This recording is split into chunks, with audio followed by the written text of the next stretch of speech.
Hello students, हम लोग प्रश्नावली 12.2 पे हैं और क्वेश्चन नंबर है 10। क्या कह रहा है? दो प्रकार के उर्वरक F1 और F2 हैं। F1 में 10% नाइट्रोजन और 6% फास्फोरिक अम्ल है तथा F2 में 5% नाइट्रोजन तथा 10% फास्फोरिक अम्ल है। मिट्टी की स्थितियों का परीक्षण करने के पश्चात एक किसान पाता है कि उसे अपनी फसल के लिए 14 केजी नाइट्रोजन और 14 केजी फास्फोरिक अम्ल की आवश्यकता है। यदि F1 की कीमत 6 रुपये प्रति केजी और F2 की कीमत 5 रुपये प्रति केजी है, प्रत्येक प्रकार का कितना उर्वरक उपयोग के लिए चाहिए ताकि न्यूनतम मूल्य पर वांछित पोषक तत्व मिल सके और न्यूनतम लागत क्या है, ये भी हमें बताना है। थोड़ा क्वेश्चन को समझिए। दो तरह के उर्वरक है F1 और F2। F1 वाला जो उर्वरक है उसमें 10% नाइट्रोजन और 6% फास्फोरिक अम्ल है, और F2 जो उर्वरक है उसमें 5% नाइट्रोजन और 10% फास्फोरिक अम्ल है। अच्छा, और वो परीक्षण करके यह पाता है, मिट्टी का परीक्षण करके एक किसान ये पाता है कि उसे 14 केजी नाइट्रोजन और 14 केजी फास्फोरिक अम्ल की आवश्यकता है। और यहाँ पे ये भी दिया है कि F1 जो प्रकार का जो उर्वरक है उसकी कीमत है 6 रुपये प्रति केजी और F2 वाले की 5 रुपये प्रति केजी। प्रत्येक प्रकार का वह कितना उर्वरक का उपयोग करे ताकि उसको न्यूनतम खर्च हो, न्यूनतम लागत लगे और उस पर उसे जो उसकी खेती के लिए जो पोषक तत्व चाहिए, नाइट्रोजन और फास्फोरिक अम्ल जो खेती के लिए चाहिए, वो पूरी तरह से उसे मिल सके। ठीक है, पौधों को मिल सके। तो हम लोग यहाँ पर मान लेते हैं कि माना किसान X केजी उर्वरक F1 और Y केजी उर्वरक F2 खरीदता है। ये हम लोग यहाँ पर मान लेते हैं। चलिए अब इसके लिए हम लोग एक चार्ट बना लेते हैं ताकि ये पूरा डाटा हम लोग यहाँ पर लिख सकें। ठीक है, तो इसमें हम लोग ले लेते हैं 4 रो और 4 कॉलम। ध्यान से देखिएगा। ठीक है, 4 रो और 4 कॉलम ले लेते हैं इसके लिए। तो देख रहे हैं ना, बहुत ही इंटरेस्टिंग एक्सरसाइज है, बहुत ही इंटरेस्टिंग इसमें क्वेश्चन है। ये अपने जीवन में भी आप इसका उपयोग कर पाएंगे, दैनिक जीवन में भी, कार्यों में, है ना। कम लागत में ज़्यादा काम कर सके, या कम, है ना, ये सब चीज़ सोचने के लिए। देखिए, नाइट्रोजन है, दो तरह के पोषक तत्व है। एक नाइट्रोजन है, प्रतिशत में दिया हुआ है, प्रतिशत में, और दूसरा है फास्फोरिक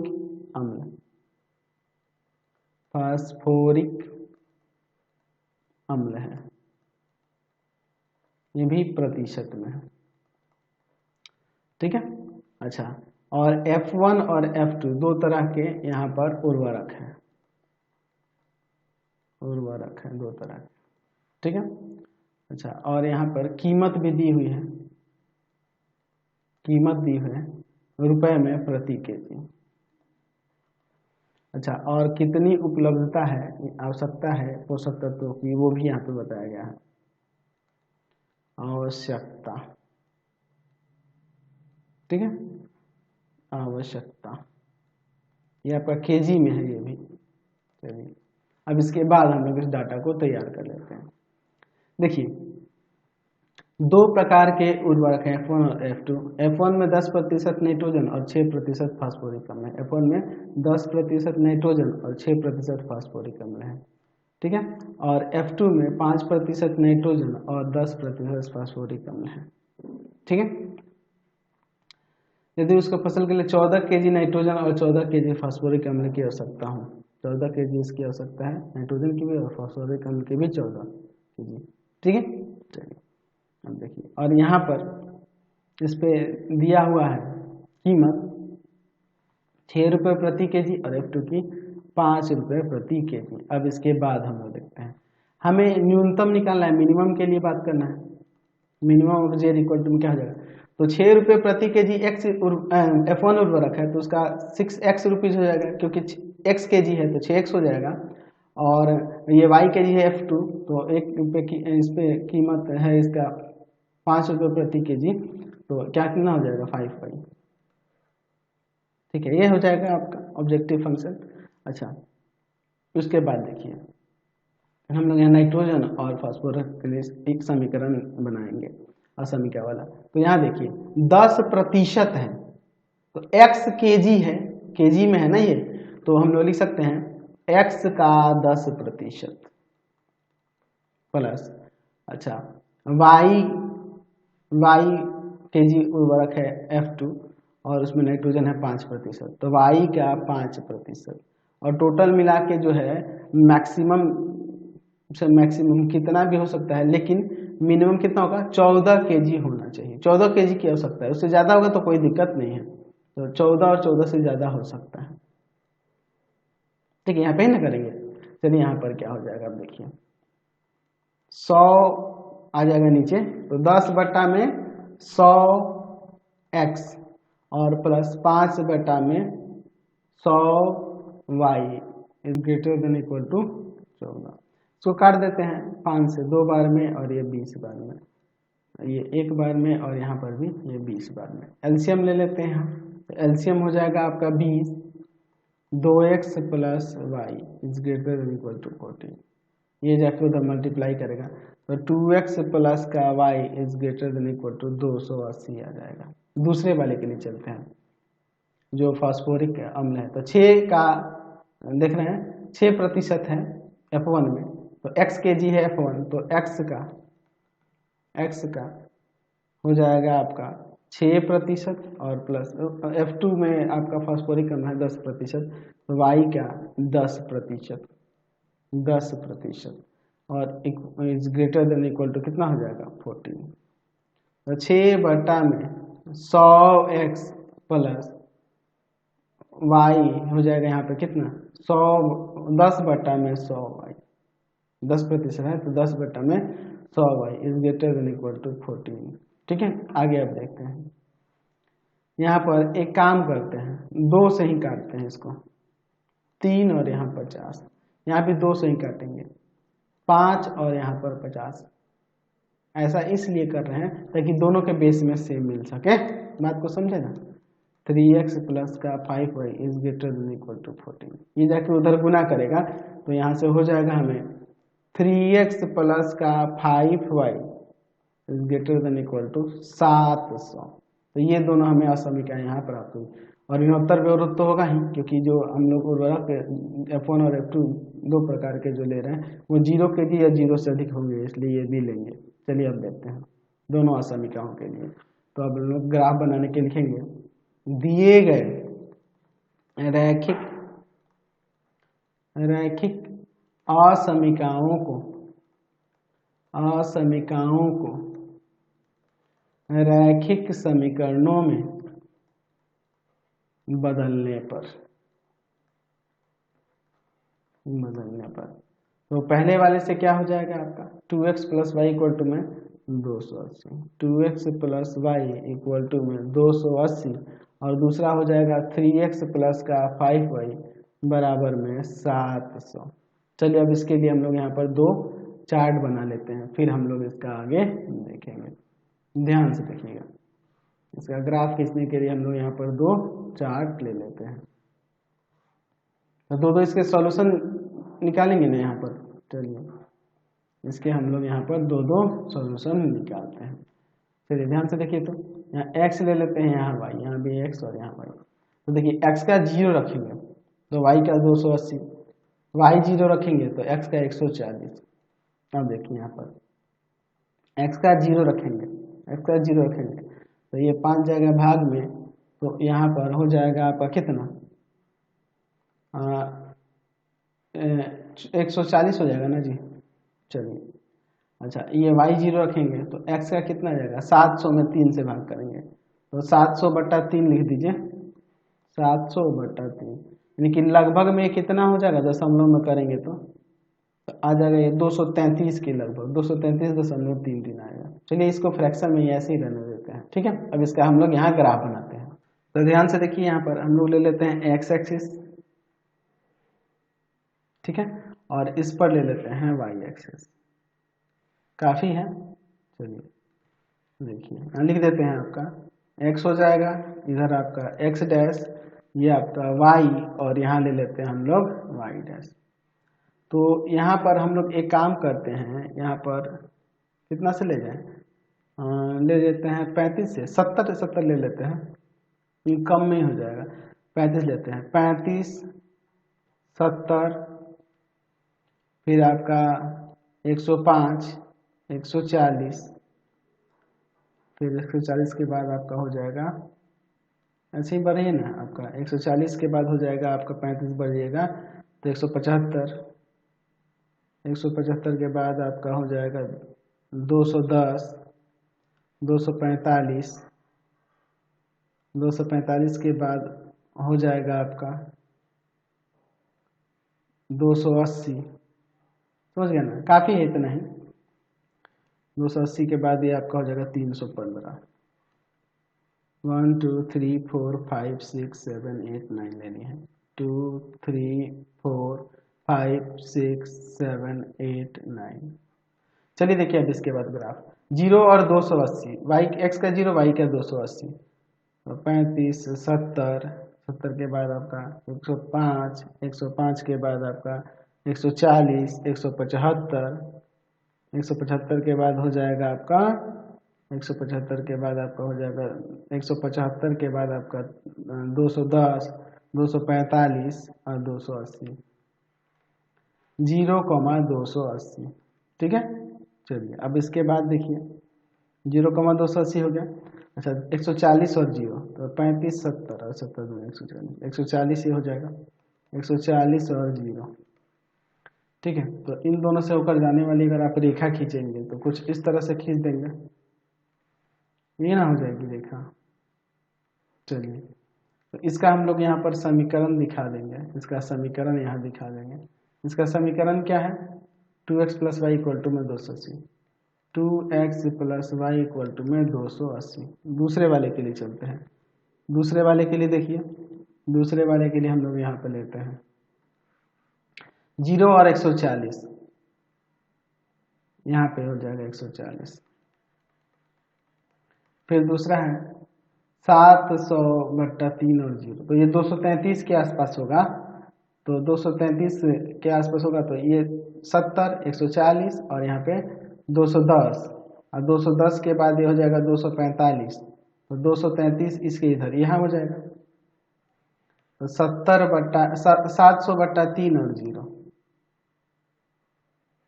यहाँ पे हो जाएगा। तो इन दोनों से होकर जाने वाली अगर रेखा की बात करेंगे तो ये कुछ इस तरह से जाएंगे, ठीक है। चलिए अब ये आपका हो गया। इसका समीकरण क्या है, तो इसका समीकरण है आपके पास 3x + 5 = 700, 3x + 5y = में 700।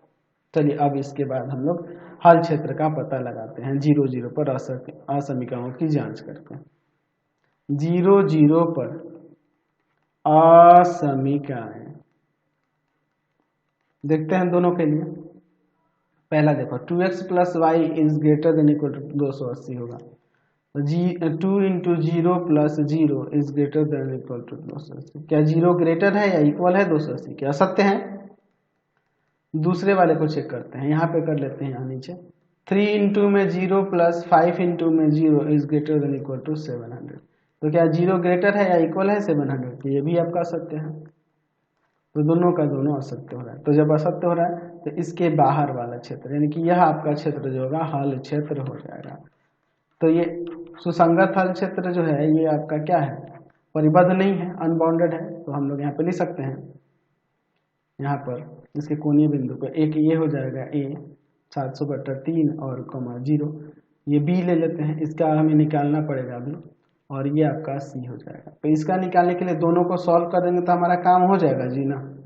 चलिए तो एक काम करते हैं हम लोग, इसमें 5 से गुना कर देते हैं, तो कितना हो जाएगा यहाँ पर, यहाँ 5 से गुना करेंगे तो यहाँ पे आ जाएगा 10x 5y, और 280 में 5 से गुना करेंगे तो 1400 आ जाएगा, ठीक है।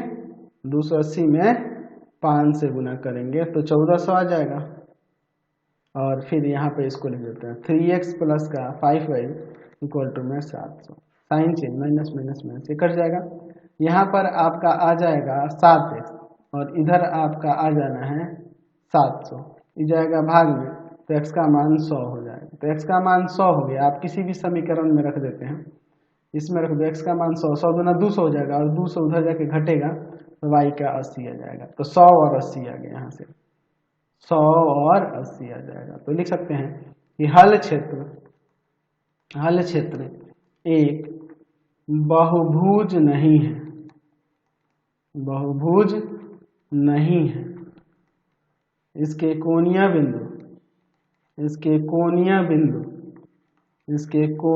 बिंदु ए 700/3, बी 100,80 तथा सी 0,280 है। ठीक है, ये ना होगा। चलिए अब इसके आगे, अब इसके बाद हम लोग यहाँ पर इसका हल निकालते हैं। हल निकालकर सॉरी इसका जो मिनिमम वैल्यू निकालता है उसके लिए बात करते हैं। चलिए इसमें हम लोग 4 कॉलम ले लेते हैं ऐसे। ठीक है,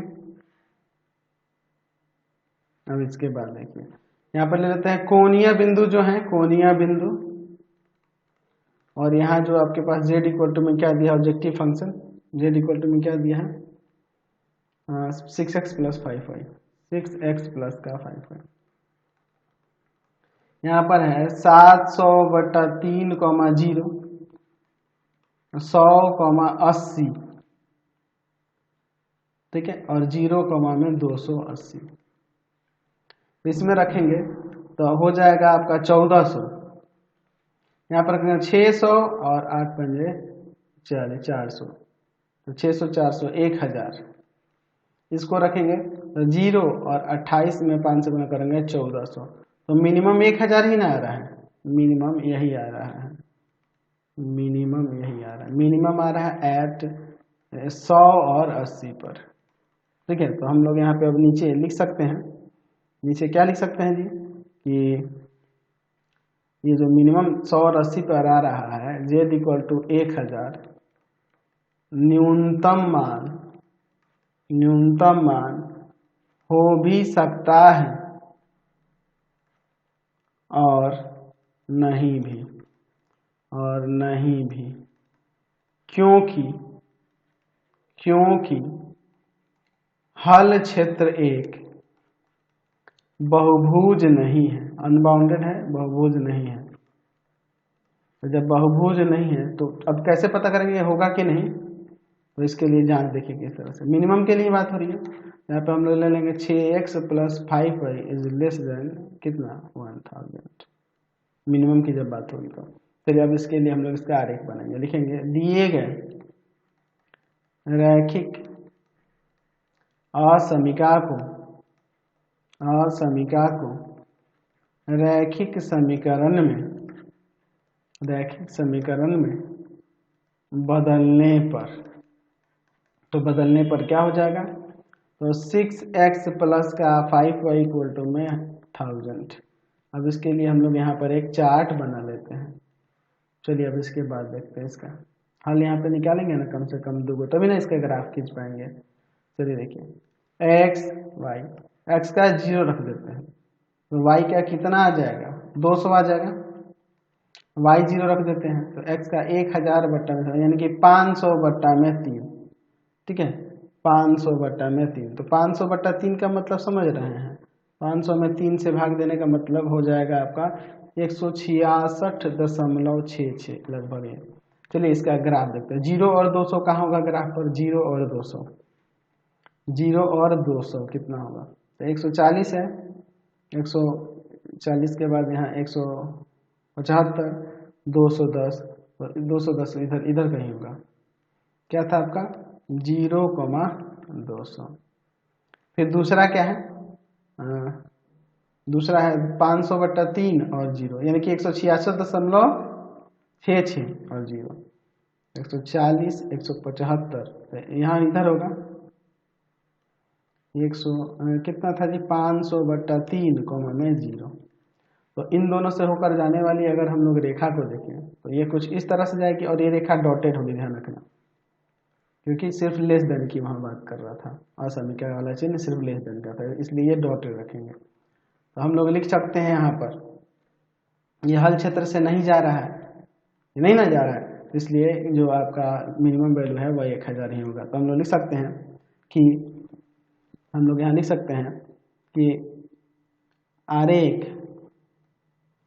किसका आरेख 6x + 5y = 1000 का आरेख हल क्षेत्र से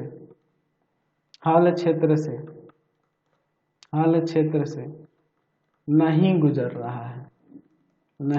रहा है, इसलिए z = जो 1000 है वह z = 1000 न्यूनतम मान होगा। तो मिनिमम वैल्यू होगा, और मिनिमम वैल्यू होगा तो हम लोग लिख सकते हैं कि अतः यदि किसान 100 kg उर्वरक F1, 100 और 80 न आया था जी, उर्वरक F1 तथा 80 kg उर्वरक F2 का प्रयोग करे तो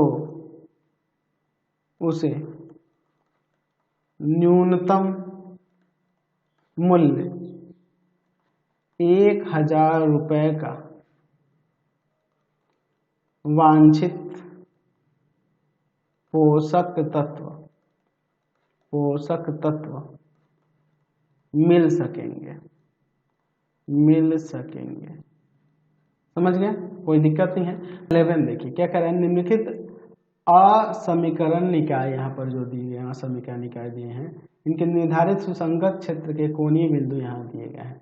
मान लीजिए कि यहाँ पे ऑब्जेक्टिव फंक्शन है z = px + qy, जहाँ p और q 0 से ग्रेटर है, और p तथा q के लिए निम्नलिखित में कौन सा प्रतिबंध उचित है ताकि z का अधिकतम ये और इस बिंदु पर घटित होता है। यानी कि इन दोनों पर कोणीय बिंदु यहाँ दिए गए हैं और इन दोनों बिंदु पर इसका महत्तम मान घटित होता है, उसके लिए इसमें से कौन सा कंडीशन सही रहेगा, उचित प्रतिबंध। देखिए हमारे पास मैक्सिमम की बात कर रहा है, z = में दिया है px + का qy, कह रहा है इस और इस बिंदु पर मैक्सिमम है, इसलिए दोनों मानों पर ये बराबर होंगे। महत्तम हो रहा है, इसका मतलब दोनों महत्तम मान ही होंगे, और दोनों महत्तम मान क्या होंगे, बराबर होंगे। ठीक है, तो यहाँ पे लिख सकते हैं, इसलिए बिंदु 3,4 और या फिर अलग अलग ले लेते 3,4 पर z का मान बराबर हो जाएगा बिंदु 0,5 पर z का मान, दोनों के मान को बराबर यहाँ कर देंगे। यहाँ पे रख देते हैं, क्या गया, ये रहा ना, यही ना दिया है, इसमें रख देते हैं p में 3 + q में 4 = में, यहाँ हो जाएगा आपका p में 0 + q में 5, तो यहाँ 3p + 4q बराबर में 5q हो जाएगा। इसको ले जाके उधर घटा देते हैं, ठीक है, तो 3p बराबर में 5q का 4q, ये ना हो जाएगा, जाके उधर घट जाएगा, ये जाके उधर घट गया, तो 3p बराबर में q यहाँ से हो जाएगा, 3p बराबर में q। डी नंबर ना दिख रहा है, तो फिलहाल इस वीडियो में यहीं तक रहने देते हैं। नेक्स्ट वीडियो में आगे के एक्सरसाइज को देखेंगे। आपको हमारे 3 चैनलों को सब्सक्राइब करना होगा। पहला है पाथफाइंडर क्लासेस छपरा, दूसरा है आपके पास भारती भवन रविकांत सर, और तीसरा चैनल है रविकांत सर के नाम से। तीनों को सब्सक्राइब कर लेंगे और इससे रिलेटेड वीडियो के लिए सीधे डिस्क्रिप्शन में जाएंगे। इससे रिलेटेड नोट्स के लिए गूगल पर जाकर सर्च करेंगे www.ravikantsir.in, और यहाँ जाकर आप सभी क्लासेस के नोट्स और उनके PDF को डाउनलोड कर सकते हैं, पढ़ सकते हैं। इंस्टाग्राम और फेसबुक पे जाके पाथफाइंडर क्लासेस छपरा को लाइक एंड फॉलो करना नहीं भूलेंगे। Thanks for watching the video.